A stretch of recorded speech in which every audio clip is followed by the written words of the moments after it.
Welcome back to the Floridian Mortgage Podcast. We're here with Joe Millslagle, here with Preferred Shore. Thanks for coming, big dog. Thanks for having me today. You know, I feel a little out of sorts. It's the new year. Haven't done a podcast in a little while. Getting back to the grind. Excited for 2025. You guys have big goals with you and your team?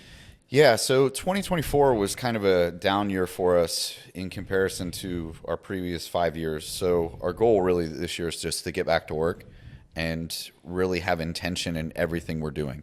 And that's more of our motto for this year, and get back to that point to where we're 30 million plus in volume. Where this year we closed right over 19 million. Gotcha. Yep. You know, one of the big things previous agents I've had on the podcast have been just like individual agents. I haven't really interviewed anybody that's been like has a team. Right. Talk a little bit more about that. Like you're a partner with your wife, Yep. and you guys have quite a few agents underneath you. How many total do you guys have now? So it's an interesting dynamic. So we have Kristen that lives down in Northport. She works solo on our team. And then Christian and Maggie, who live in Palmetto, and they cover, Sarasota, Bradenton for us as well. And then Laura, myself, and my mom. My mom doesn't do that much business. It's just kind of a place for her to kind of hang out. And, she might do a deal or two a year. She was in medical sales for a bulk of her life. Okay, so it's a huge family business we got going on. Yeah, sort of. She thought it could help, with my son and everything, Sure. Taking responsibilities, that kind of deal. Our primary people are Kristen, Maggie, Christian, who work as, a duo, and then my wife and myself. Gotcha. You've been in the game since 2018, you said? 2018, yeah. You haven't always been in real estate. What did you do before that? So part of that, I owned a gym for about 6 years down in Northport called Fitness 1440. I mean, bro, do you even lift? No. I think that's my question. My question. Yeah, just rolled out of bed like this. Yeah. Yep. Just swole. Yep, like exactly. a Ninja Turtle with no shell. Right, exactly. So you own a gym or a fitness company? Or I did. Fitness 1440 in Northport, and we ended up selling that August of 2018. I had gotten my license, and I was in real estate for 9 months at that point. And it was at that point where it was a small enough gym. I had to work all the hours. I had, a relief person who could work for me. Sure. But it was more profitable for me to be there. But I started getting that point where it was a 24-hour gym, so I had a little switch that I could flick the switch, and it would lock the door where you had to have a key card to get in. I was locking the door too often to go on real estate appointments. And I was like, I have to step away from this. Because it wasn't, in hindsight, I probably should have kept it. And even if it would have broke even for a while and made it profitable, build up. Right. But my intention was, I'm going to go straight into this real estate thing. I'm doing enough deals. I have enough clients that my time needs to be spent there. Did you have a vision of maybe scaling the gym and have multiple locations? Sure. When I first started out, I thought I would get up to 3 or 4, but when you first open a small business like that, you don't expect, rent, equipment lease, all of that kind of piles up, and there's competition. From all the big boys and some of the small ones, huh? Yeah, I mean, you get a gym that opens within 5 miles of you, and it's like, all right, well, I just lost a quarter of my membership. Because it's the newest thing. Yeah. And you have your loyal members, but every time something new opens, you're going to lose it. And that's every gym out there. Sure. Yeah. It's a lot of businesses too. Yeah. What really inspired you or transitioned to real estate? I know like being in the gym, you like serving people, helping people, seeing personal growth. Sure. How did that transition? What made you say like, yeah, real estate's going to be the direction I want to go? Because you said your wife got her license 6 months before you or after you? Yep. Okay. So she had actually gotten into chiropractic school. Okay. And that was across the state. And in order to make that work, I needed to make up 2 incomes because I was going to lose the gym income moving, and we were going to lose her income. She was a vet tech. So I went through the list. I was like, can I go back into restaurant management? Sure, can do that. But I'm never going to see her. Yeah. Because the money in restaurant management, you're usually going to be there at night. Yeah. She's going to be in school working like all a dog, day. probably 60, 70 hours a week. Right. Well, she's going to be in school. I'm going to be working opposite hours or overlapping hours. I probably wouldn't have seen her for 3 years. Sure. So we ruled that out pretty quickly. Next, I was like, all right, well, maybe I'll go to tech school and become a plumber. I started reading into it. In hindsight, that's probably a good career these days. Well, the problem is you have to, after you get out of school, work under somebody as apprentice for a couple years, and you're making like pennies on the dollar. Yeah. And I needed income faster than that. Sure. So I was like, well, let's try out real estate. Because I had one of the members at the gym, and he's like, oh, yeah, my wife, she works in a real estate office, and some of these agents bring in like $20,000 a month. I was like, that's it. That's where I'm going. So I got into real estate, and I interviewed, after I got my license, with probably 12 different brokerages. And I ended up starting with a brokerage that they sign leads. So, like I said, I needed a job, and I was up front with them. I was like, I'm going to start in this territory, and my goal is to move across the state to where chiropractic school was. But we came down to the deadline, and we couldn't make the living arrangements work because my wife loves animals, and we have a lot of them. So, but at that time, you had like 7 or 8, you said, right? Yeah. Between cats and dogs, we have so many. But it was August, licensed in January. By August, I was already bringing in 5 figures a month. And I was like, let's just stay here. Right. Well, and she's like, let's start a family. So you fast forward another 6 months or so, we're pregnant. So she's through the pregnancy, she gets in her 3rd trimester. Right when you can't work anymore. Yeah. She never goes back to vet teching. She just full-time real estate. Yeah. How does that dynamic work? Do you guys try to this is a weird personal question, but how do you guys ever shut off real estate so you have the family time, or are you always just kind of always on just to serve your clients, or how does that work from a financial dynamic? Because I also haven't interviewed an agent that's also married to an agent. So I'm curious, maybe for my own personal So question. I would say that it works well for us. Like, we aren't like a bickering couple by any means, but there are certain nights that we have to work, and we know we have to work. Yeah. There are certain nights that we know we can kind of put it down for a little while and just sort of pay attention to the phone for the team agents, just in case they run into anything. And I mean, that's the kind of great part about having the team is, sometimes we can defer. You can shut it off and have the team do it.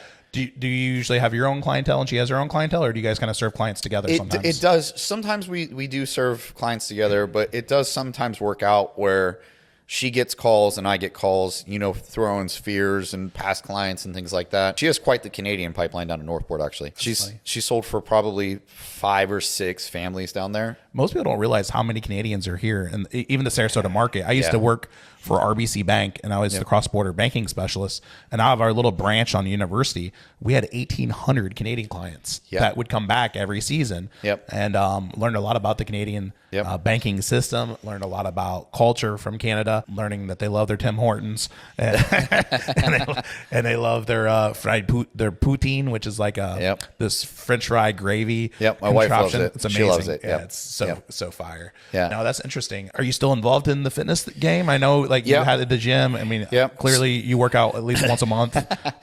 Still doing fitness competitions and things like that, or what are you doing? Yeah. So even when I was at the gym, I started powerlifting, and I did a couple meets while I was still there. And then I did another 10 after I shut down. I sold the gym.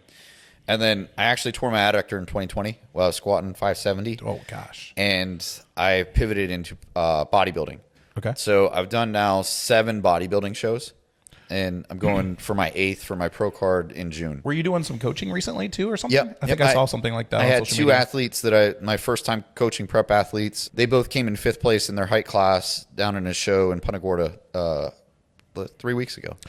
For you, do you gain like some personal enjoyment for seeing others succeed, like a younger version of yourself, maybe is what you're thinking? Where just kind of coaching these guys up and just seeing like maybe the torch being handed down. Well, I think both of them are older than me, but they are. I thought they were young guys. My bad. No. My bad. So I get enjoyment out of it just because I have so much knowledge in the field, Sure. and it's something I'm passionate about. Obviously, if I do it, Okay. Like if you go through a bodybuilding prep, you have to be passionate about it, or else you're not getting to the stage. Sure.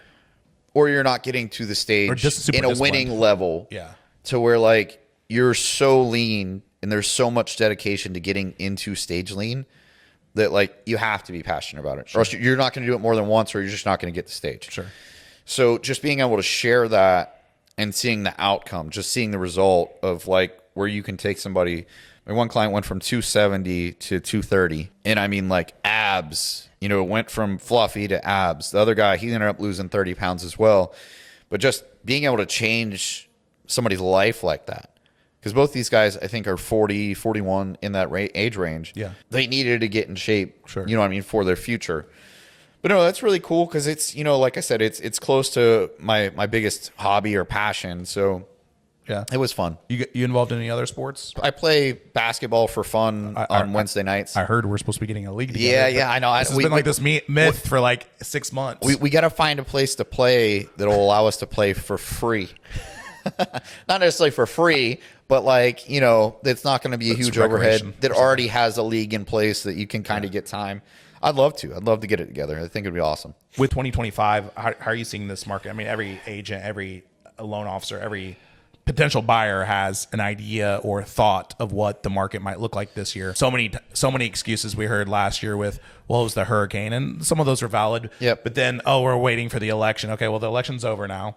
So everybody's been on the fence. Time to jump. What are you thinking the market for Sarasota, Charlotte County, Manatee County, here, the west coast of Florida? You think we'll see a recovery this year? I know you have personal goals of at least rushing 30 million. Right. But how are we going to make that happen? So I personally think the market's going to continue down.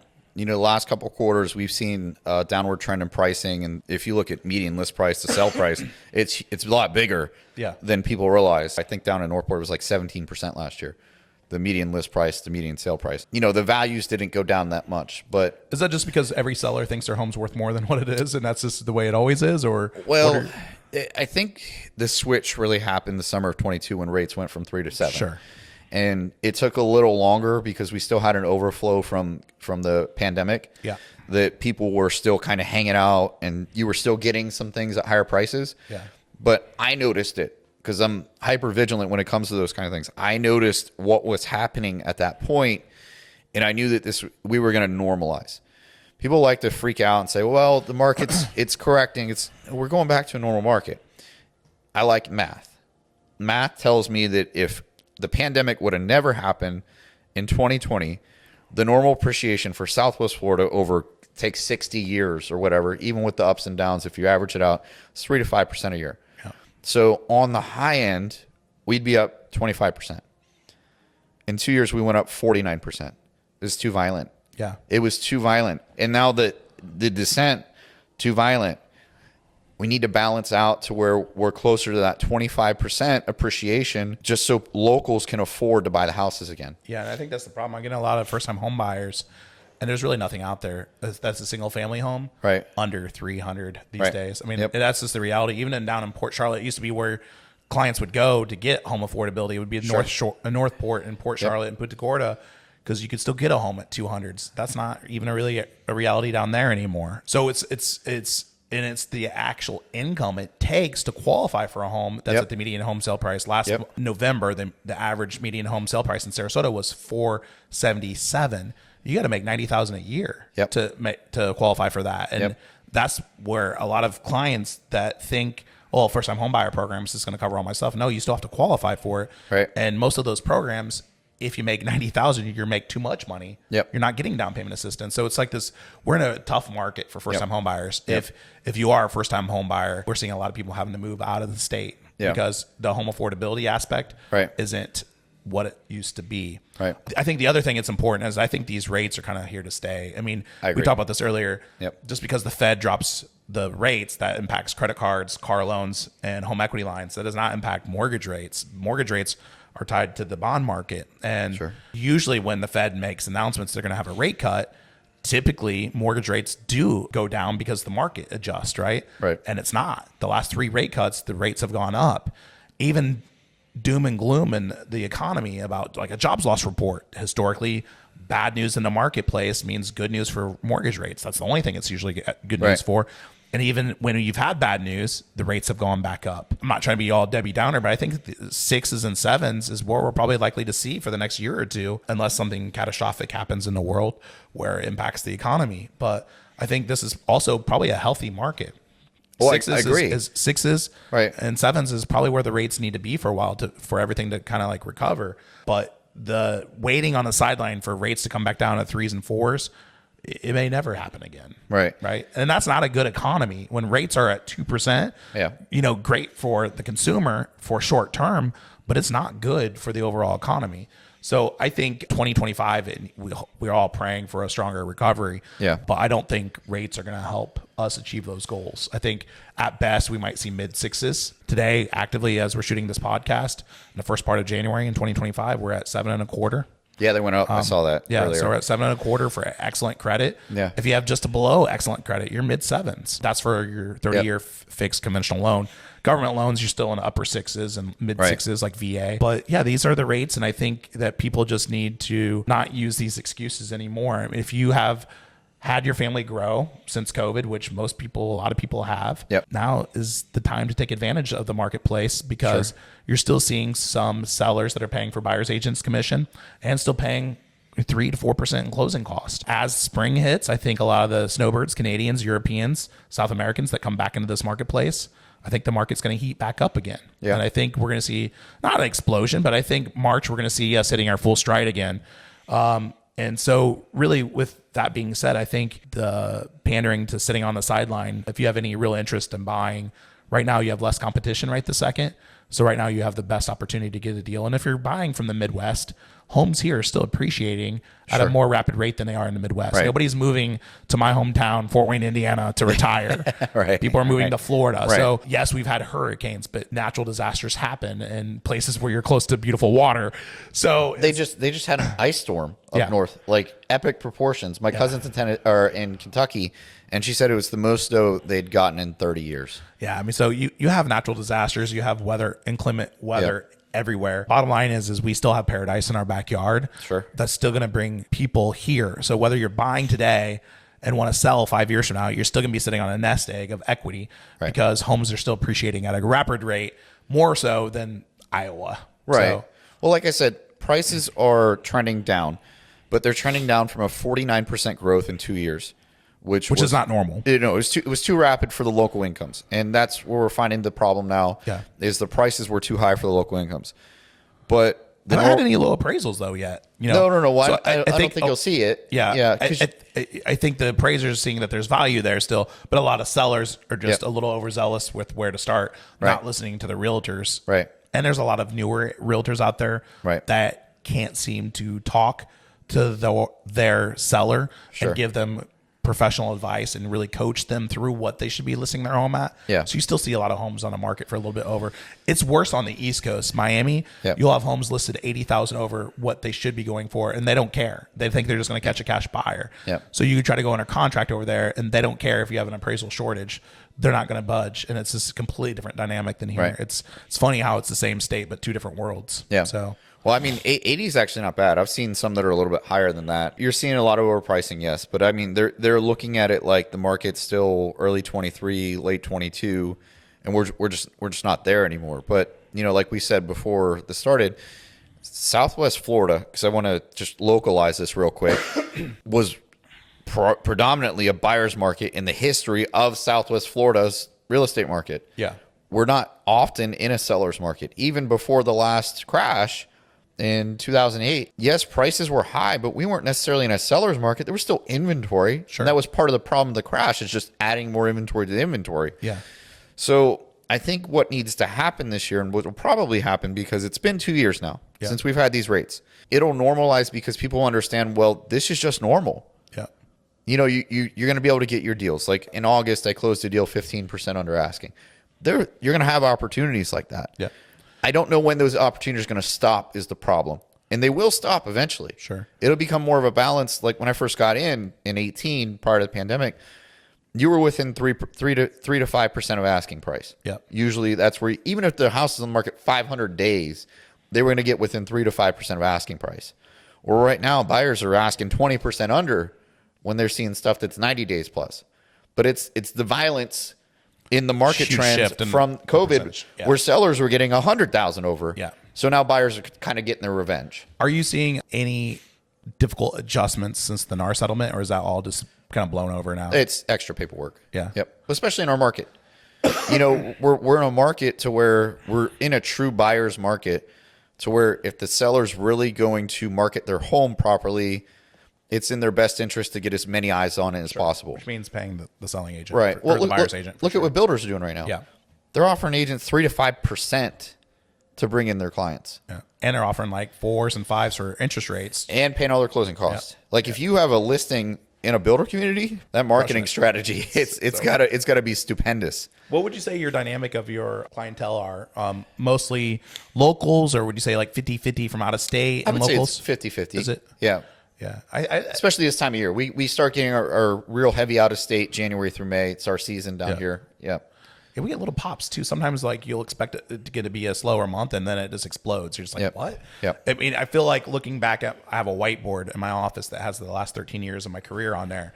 And it is all over the place for like production. I'm thinking, the first 9, 10, 11 years, like I could guarantee January is going to be a trash month because nobody's buying homes November through December because of the holidays. Right. And then this January, boom, 13 contracts. Like sometimes the market doesn't make sense in itself, or sometimes opportunity, people have been sitting on the sideline, are finally ready to move forward. So I think overall, these rates are, like I said, people got to get off the fence about these rates. It's never been about rates. It's always been about what is that monthly payment. Yes, rate impacts that, but also purchase price impacts that. And guess what? Doesn't matter what the rate is. The purchase price, the taxes, the insurance are going to be the same no matter what, right? So the rates do impact it, but it's about that monthly payment. Can you afford the monthly payment? If the answer is yes, then you move forward. There's also a little tips and tricks. You can get a 3% seller credit, do a 2-1 buy down, and hope that rates are going to come down the next couple of years and refinance, right? So you can make the mortgage rate 2% less the first year, 1% less the second year. So you can have that affordability factor and make the seller pay for that. So there's a lot of little tips and tricks to get you a more comfortable rate, and hoping that we all think that rates will at some point come back down. But if they don't, you have to be prepared to make that monthly mortgage payment.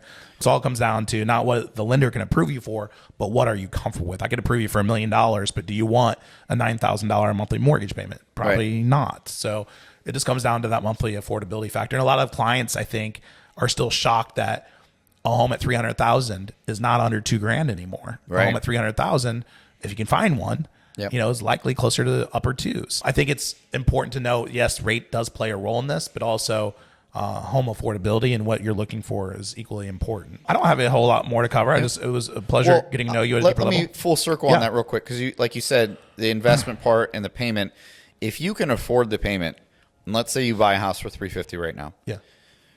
You've been doing this long enough. Take any 20-year period in Southwest Florida and tell me how much the house is going to appreciate. Yeah. It's going to triple. Sure. In most cases, if you look at, let's go back 20 years and look at the prices of houses and go back 20 years. I'll give you a perfect example. The house that my parents first bought when they moved to Florida in 1979, $39,000 pool house in Harbor Heights. It's worth $300,000 right now. Yeah. So, I mean, like, most people, like you said, affordability is not just a problem in the housing market. It's a problem across the board. So how are you planning for retirement? How are you planning for all these later expenses? When you're going to pay somebody rent anyway, you might as well pay down your loan and let this house appreciate. Yes, absolutely. You might not be able to sell this house for a profit in 3 to 5 years. Yep. We're talking 20 years, 30 years. You're going to have a giant nest egg there. To then, at that point, you can decide if you're going to stay in that house because you've almost paid it off, or you're going to sell it. You're going to downsize and take the rest of the cash and throw it into the S&P 500 or something like that. You get married, you have kids, you just make that an investment property and have somebody else pay your mortgage until the mortgage is paid off. Now you have a full income stream of $3-4 grand potentially a month, or a giant for the rest of your life. Retirement account sitting there in 20 years, 30 years. This is how rich people get rich. Now they multiply it and add and add and add more to their portfolio. But I'm a prime example. I bought a home for $865 in 2018, sold it for 1.7, double my investment in literally 6 years. Now it's not a normal 6 years. It's not. But give it time. You don't know what's going to happen 6 years from now. You don't know. There could be an all-out war that breaks out. There could be another goofy pandemic. Who knows what tomorrow might bring. Bottom line is real estate's always been the safest vehicle to put your money in because of the rate of return and the limited risk that you have associated with it. Well, and you have to live somewhere. You have to live somewhere. Like, I mean, I guess not everybody has to live somewhere, but for the most part, you need a roof over your head. So you're either going to pay rent or you're going to pay a mortgage. I'd rather pay a mortgage because I know that it's building equity to one day I'm going to have more options with that cash. Yep. No, good stuff, man. I really appreciate your time today. Love to maybe grab another podcast with you in the coming months. Maybe check in and see where you're at on that $30 million production goal. But no, it's been a pleasure, Joe. I appreciate your time, man. Anything else you want to add? No, I think that's it, man. It was great talking with you, and I'm glad that you had me on today. Cool. Thank you, guys. Appreciate it. Bye-bye. Bye.